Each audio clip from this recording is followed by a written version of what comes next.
কিয়ামতের দিনটা এমন ভয়ঙ্কর দিন হইবে, যেদিন সকল নবী ও সকল মানুষ নফসি নফসি বলতে থাকিবে। কেবল আখিরি নবী কি কব তাহার খুবই উম্মতি উম্মতি কবে শুনি।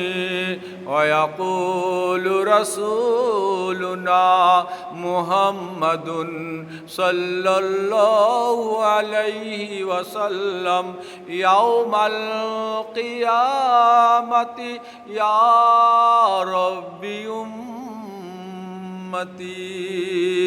ইয়া রাব্বি উম্মতি।